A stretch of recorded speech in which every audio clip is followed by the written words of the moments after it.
When the flame sleeps, the stars were missing. Ariane stood at the highest tower of Kaya Lith, a wool cloak wrapped around her shoulders despite the late spring air. She searched the sky the way one might search a wound for signs of infection, where there should have been constellations. The archer, the broken flame, the three sisters, there was nothing but deepening dark. Callum stood beside her, his briar crown dulled and dry. His gaze had not left the heavens in hours. "The veil is not just holding," he whispered. "It is sealing us in." Ariane turned to him. "You think the light is gone, not just hidden," he nodded once. "It means the stars are no longer reaching us, or we are no longer reaching them." Brannock joined them on the tower stair, favouring a leg still slow from the Skystone battle. "There's worse," he muttered. "Reports from the south. Fields won't take seed. No birdsong in the forests near Thornreach, and in Mirakai, they say the sand speaks names now, names of the dead."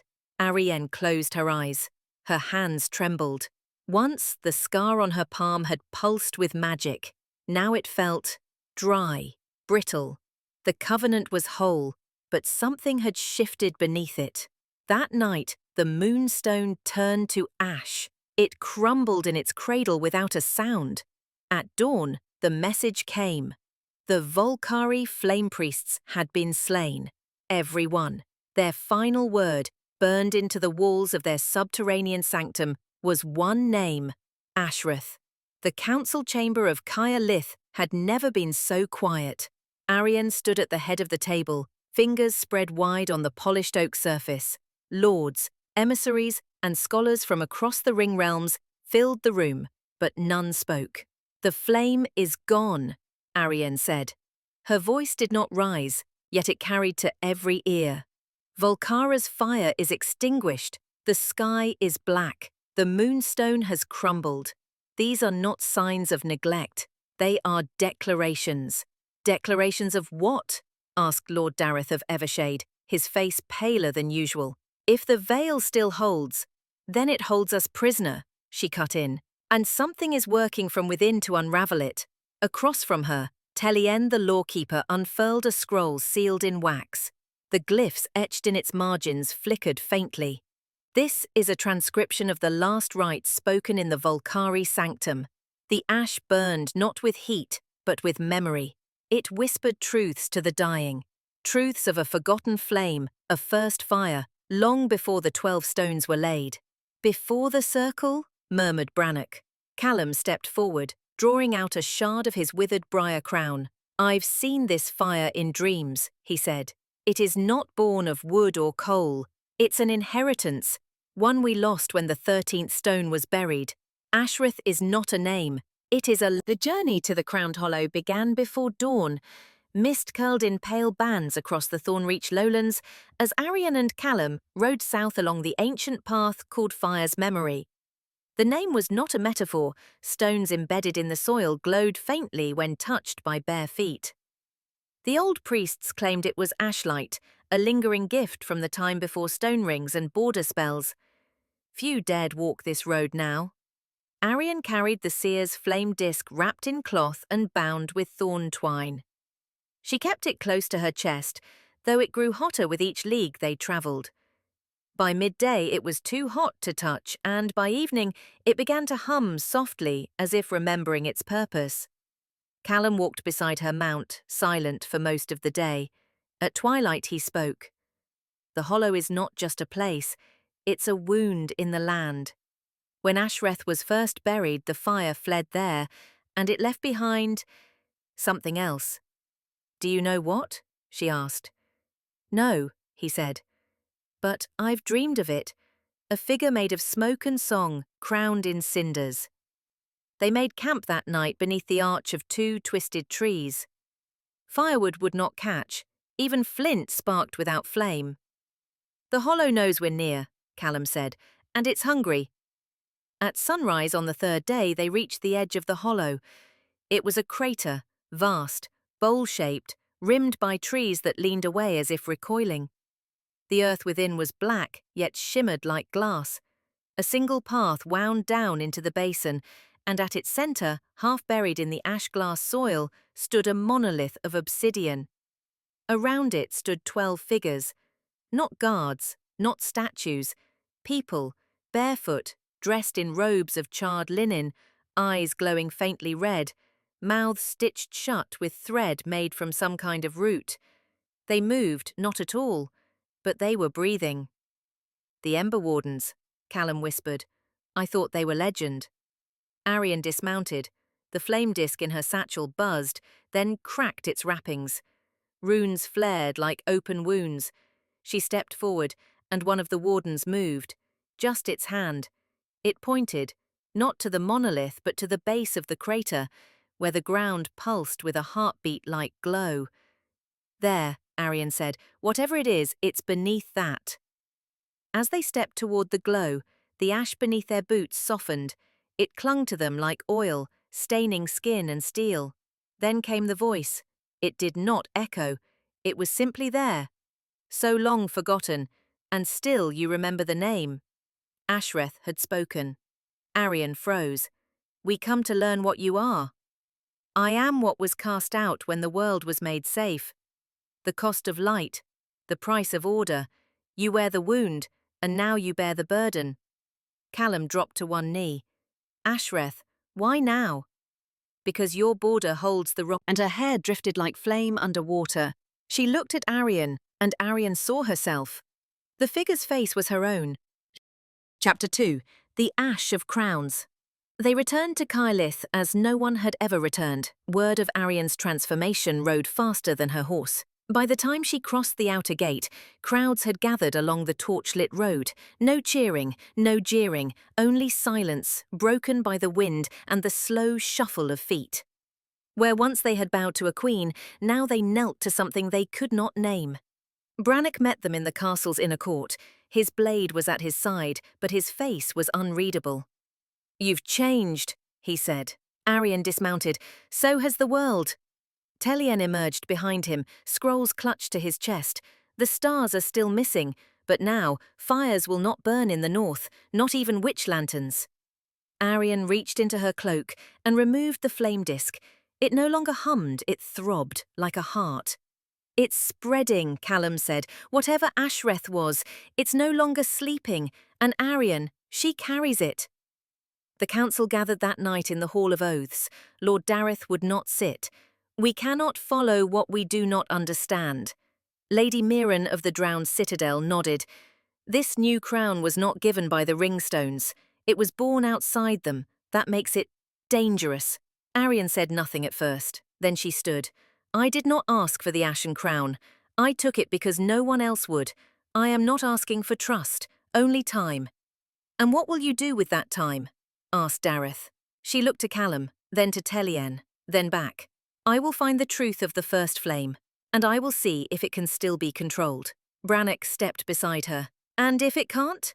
Then I will burn with it." The doppelganger stepped from the ashlight, silent as smoke. Her movements mirrored Arian's, too closely. Not just a likeness in form, but in breath, in stance, in pain. Arian drew no weapon. She sensed instinctively it would do no good. "You wear my face," she said. The figure tilted her head. "No, you wear mine. You carry the wound I once bore, sealed and forgotten. I am what you would become, should the flame forget mercy." Callum stepped forward, wary. "What do you want from her?" The Echo Arian looked past him. "Not want, require. To kindle what must be rekindled. To pass the burden not as curse, but as crown." The monolith behind them groaned. The 12 Ember Wardens began to move. One by one, they turned inward to form a circle around Arian and her double. Smoke rose from the ash glass, coiling like serpents. Then the trial began. Without a word, the first warden stepped forward. He removed the thread from his lips, blood trailing from the seams. "I am flame denied," he said. "To bear the crown, you must face what you smothered, speak of what you left to die." Visions flooded Arian's mind, her father's death at the gates, her choice to abandon the crown to seal the veil, her silence when the 13th stone cried for blood. "I left my name behind," she whispered, "so others might live. I do not regret it, but I have not forgiven myself." The warden nodded. Flame lit behind his eyes. He stepped back. The second warden came forward, removing his threads. I am Flame unleashed. To bear the crown, you must show what you burn for. Arian's limbs trembled. Her thoughts turned to the memory of Brannock's wound, to Callum's weary silence, to the border fraying like a cloth stretched too long, to the children in Caer Lith who would not understand what darkness waited beyond the veil. I burn for what may yet live, she said, even if I do not. A wind stirred. 2 wardens stepped back. Her doppelganger had not moved, but her form flickered now, less stable, more smoke than skin. The 3rd warden came forward. I am Flame reforged. To bear the crown you must become. The circle closed. The monolith split. From within came a crown, black iron, rimmed in glowing red. Ash fell from it in slow, curling flakes. It did not rest on a cushion. It floated, waiting. Ashreth's voice returned. Take it, wound-bearer, not as ruler, as vessel. Callum reached for her, but the smoke stopped him. Arian stepped forward. Her reflection vanished. Only she remained, the crown lowered onto her brow, and the hollow lit with fire, black and brilliant, coiling into the sky. When the smoke cleared, the 12 wardens knelt. Arian stood silent, her eyes now rimmed with ember. Callum stared. What have you done? She turned slowly, her voice quiet and hollow. I have become the flame that sleeps. In the days that followed, whispers swelled into open worry. Some claimed Arian no longer walked, she glided. Others said her breath smoked even in summer. None could deny she no longer slept. Her chambers were dark, yet her silhouette stood unmoving at the window each night. In the outlands, things were worse. The frost ward at Mirskild flickered for the first time in a decade. Old spirits stirred beneath the White Queen's throne. The singing stones of Darak no longer sang. In their silence, voices were heard, not words but tones that frayed the mind. In the south, the desert tribes of Mirakai declared secession. Their reason? The flame walks. We do not bow to fire. The drowned citadel closed its harbours. Ash falls in the rain, said their last message. The tide is not ours anymore. Even within Caer Lith, rebellion kindled. One night, as Arian walked the palace alone, she passed a chamber where candles sputtered. Her reflection in the stained glass windows lagged a heartbeat behind. She stopped, watched. It smiled. She did not. In the dream that followed, she saw herself crowned again, but not in iron, in bone. The ashen crown whispered as she woke, one realm at a time.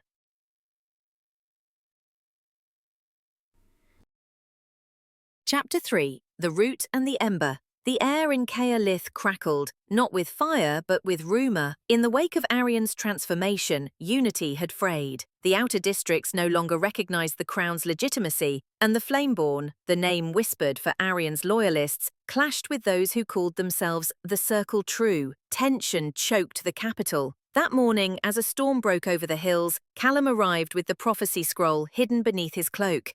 He did not ask to be announced. He pushed past the door wardens and found Arian seated alone in the Star Hall. You've stopped wearing your name, he said. She did not turn. I don't think it fits anymore. Callum knelt beside her. Carefully, he placed the scroll on the table. This was buried beneath the first tree.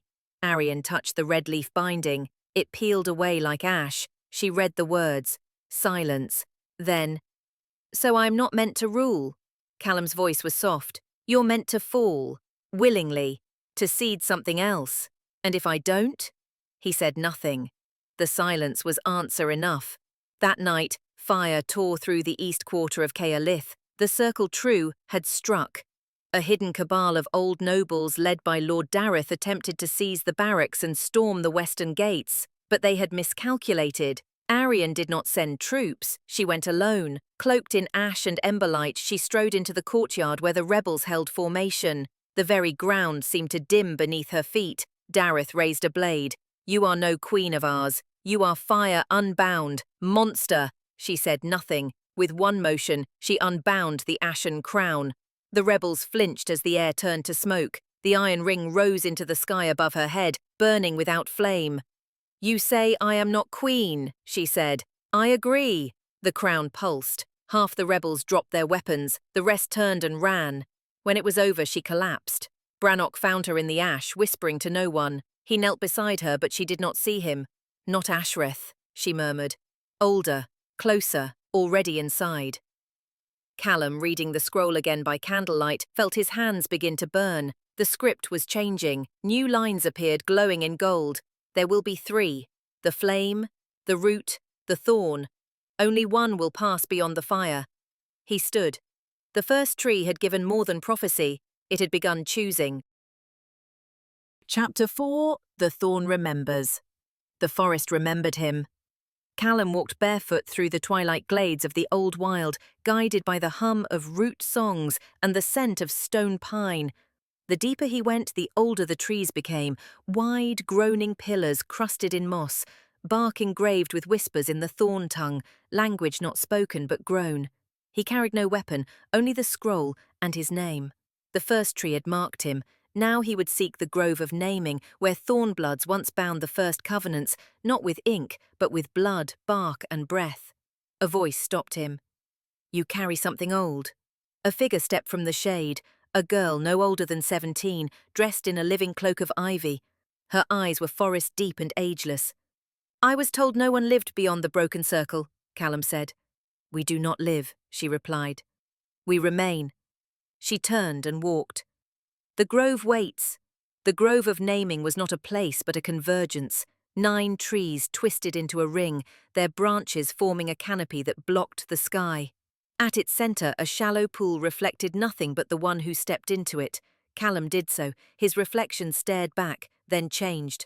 A crown of thorns on his brow, a seed in his heart. The scroll burned in his hand.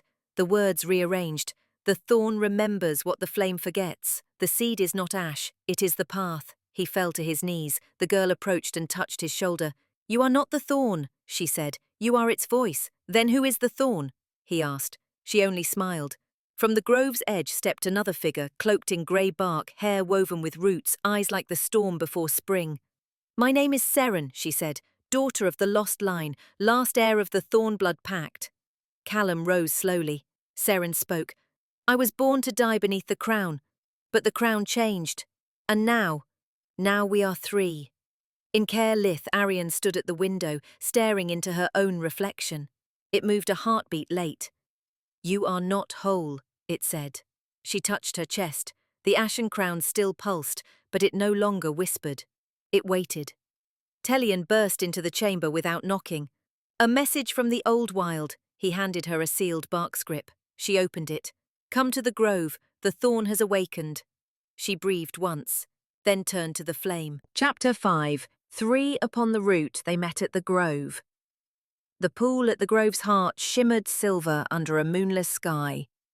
3 figures stood before it, Arian, cloaked in ash, Callum with the scroll clasped tight, and Seren of the Thornbloods wrapped in root-woven robes. None spoke at first.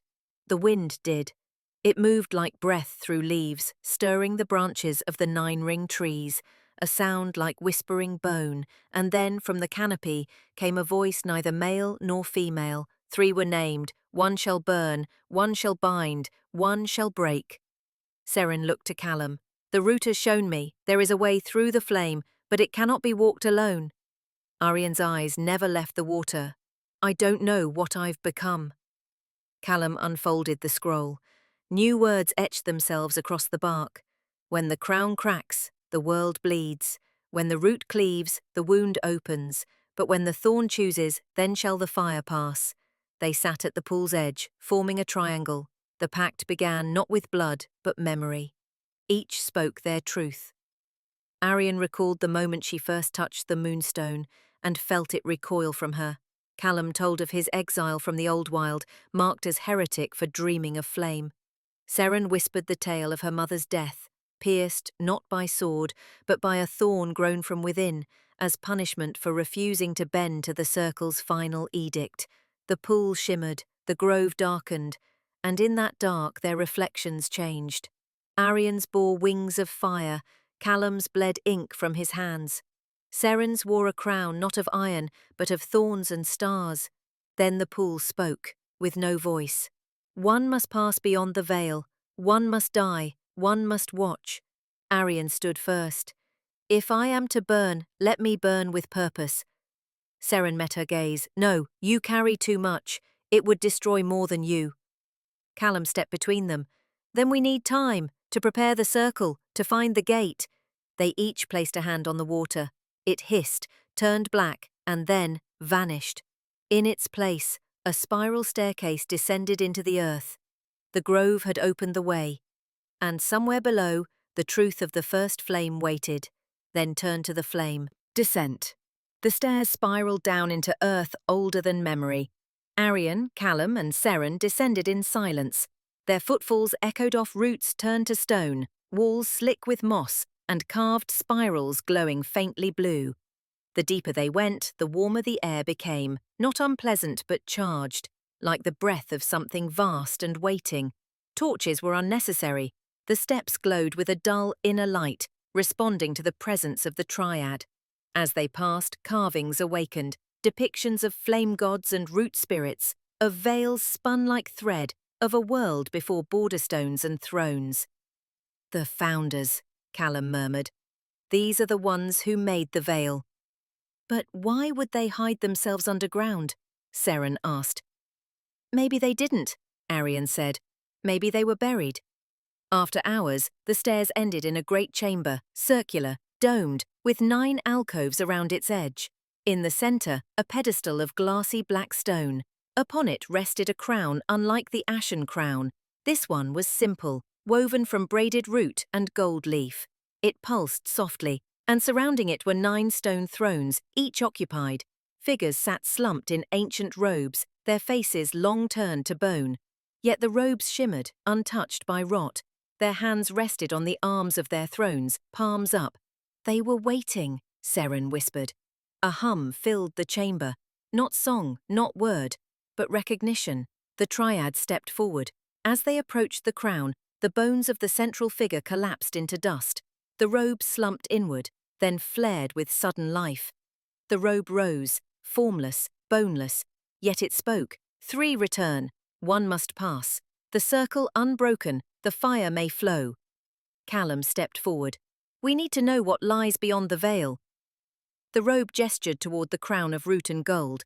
"This is the first crown, the seed bind. It opens the memory of flame." Arian reached for it. It did not resist. The moment her fingers touched the crown, the chamber vanished. She stood in a world made of fire and ash, skyless and shifting. Before her loomed a mountain of flame, living, breathing, and upon it sat a figure in silhouette. Not Ashreth, something older. It opened its eyes and spoke with her voice. "You came too soon." She stood in a world made of fire and ash, skyless and shifting. Before her loomed a mountain of flame, living, breathing, and upon it sat a figure in silhouette. Not Ashreth, something older.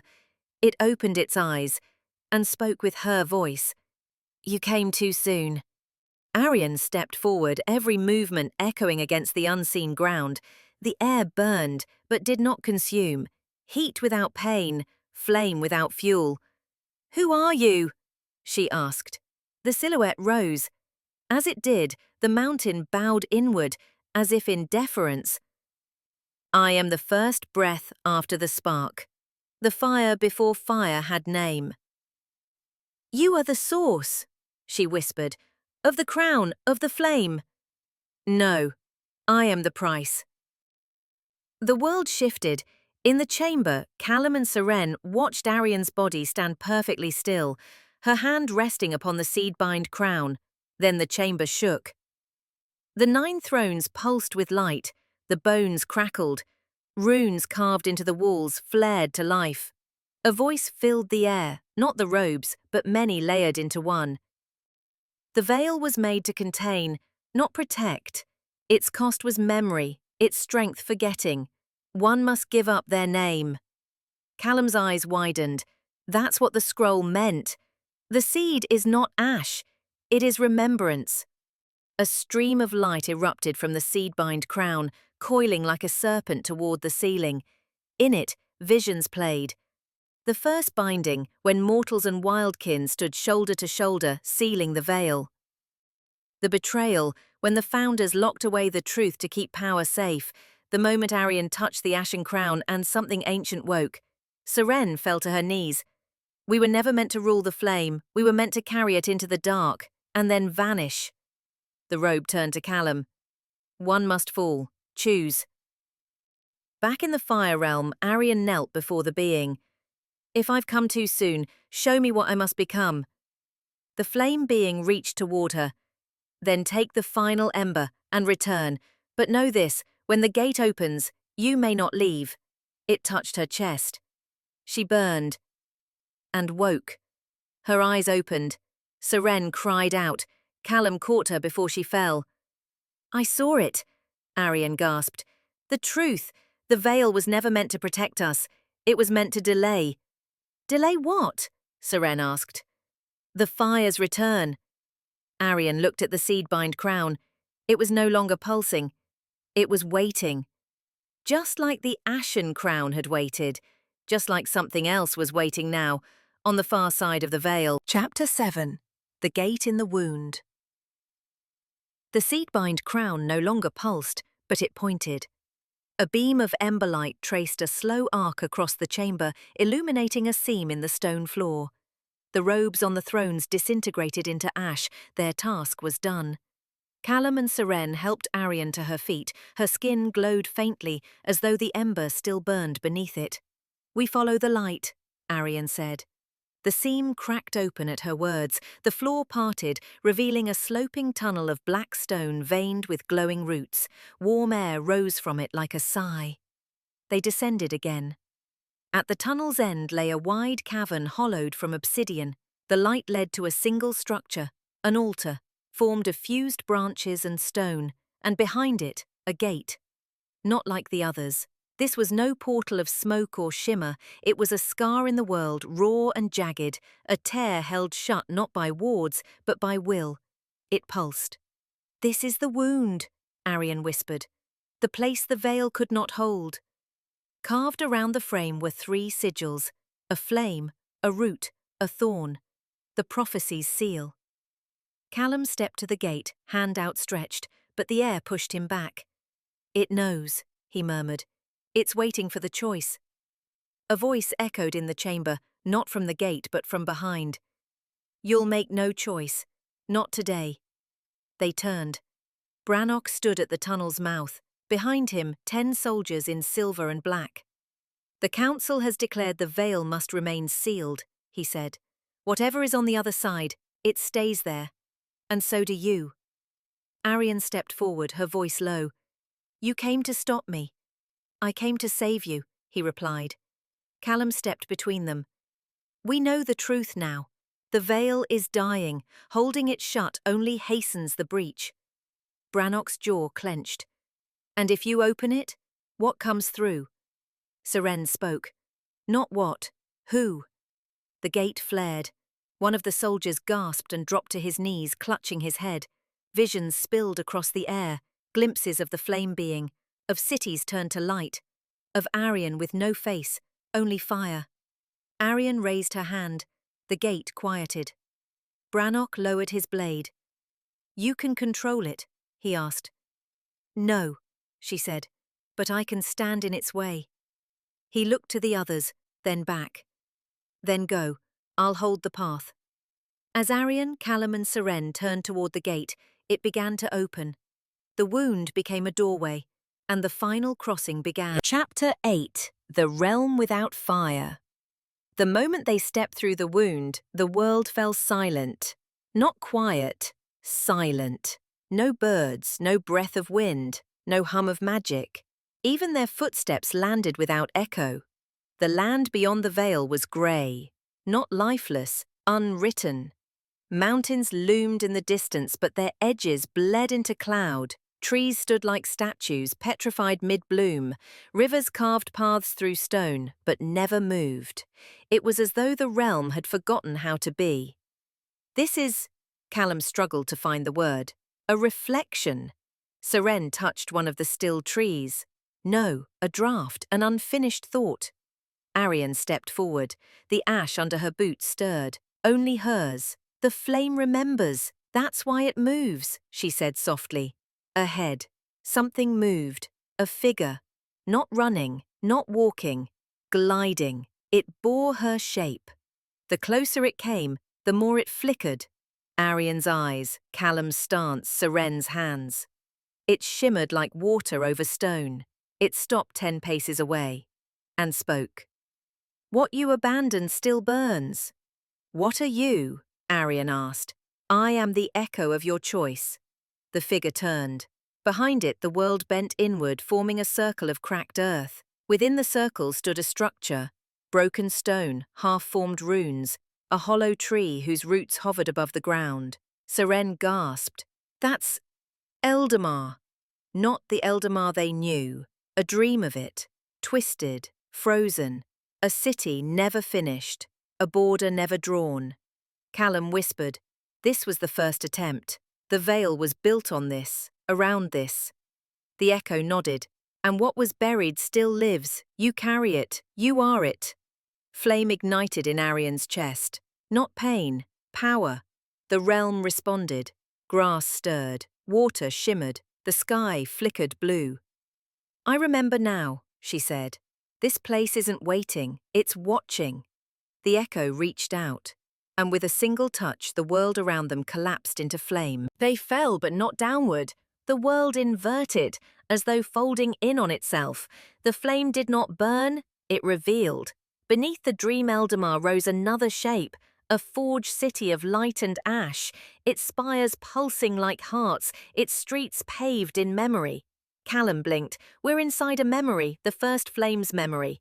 Seren looked down, her feet stood on nothing, yet she did not fall, or a dream of what it might become again. Arian's eyes burned gold. "We're not here to witness, we're here to choose." 3 doors appeared ahead of them. Each bore a sigil, a closed flame, a braided root, a crowned thorn. The echo figure reappeared, but it no longer resembled Arian. It had become something new, taller, older, wrapped in cloaks of shifting ember and shadow. 3 paths, one fate, choose which to sever and which to sow.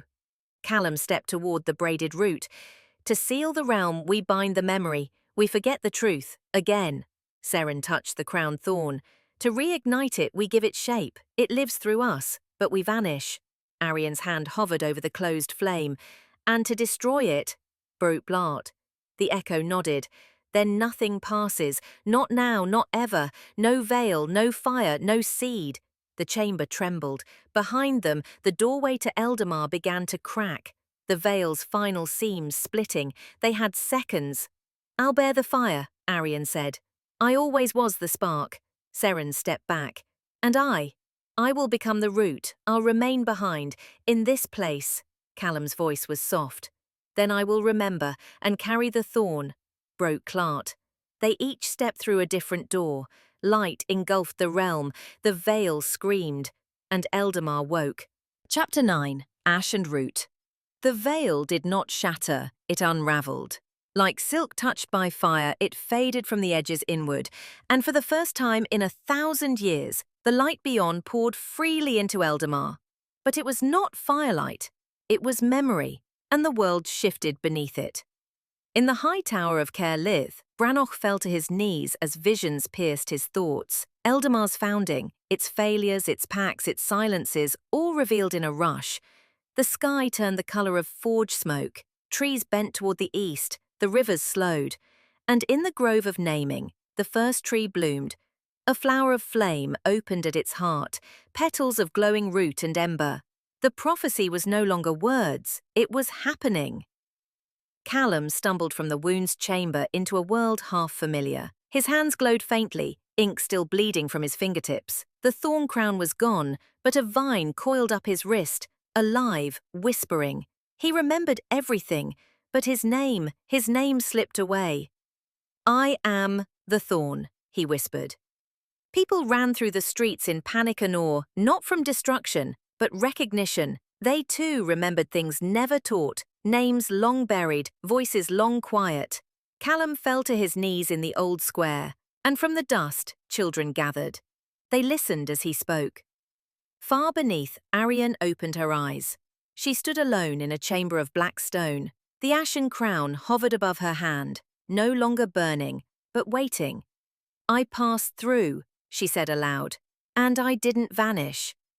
"You are the spark that endures," a voice replied. It came from within, from the flame, not a god, not a force, but herself, unchained. She walked to the surface, flames parting before her, bowing. And as she rose into the dawn, the new sun crowned her with no iron, no rune, only light. Eldemar did not bow, it breathed, and Arian walked into it, not as queen, but as fire reborn. Chapter 10.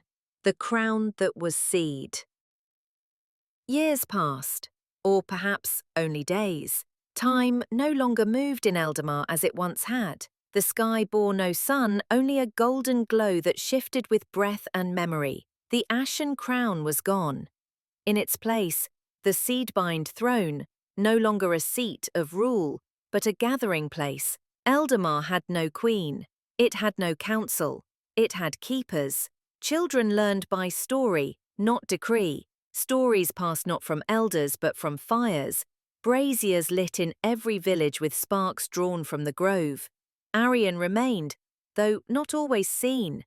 Sometimes she walked as flame, other times as shadow, and often not at all. Her presence lingered in warmth, in courage, in the moment before someone chose to act with kindness. She had become myth, alive. Callum wandered the outer lands, known only as the Rememberer. His voice carried into dreams, his vines restored broken forests. He was no longer man, not fully. He spoke to rivers, and they answered. He left no writings, only seeds. Beneath the world, in the realm without fire, Seren remained, her form rooted into the quiet soil. The reflection of Eldemar reshaped around her. Slowly, carefully, she rewove what had once been discarded. She bore no crown, but the thorn spirits called her Root Mother. And when travelers of thought and dream stumbled into that place beyond flame, she offered no answers, only a question: what will you grow? Thus ended the Age of Flame, not with ruin, but with remembrance. And from the ashes of the Ashen crown, the world began again. Not ruled, not divided, but known. Not all stories burn. Some take root.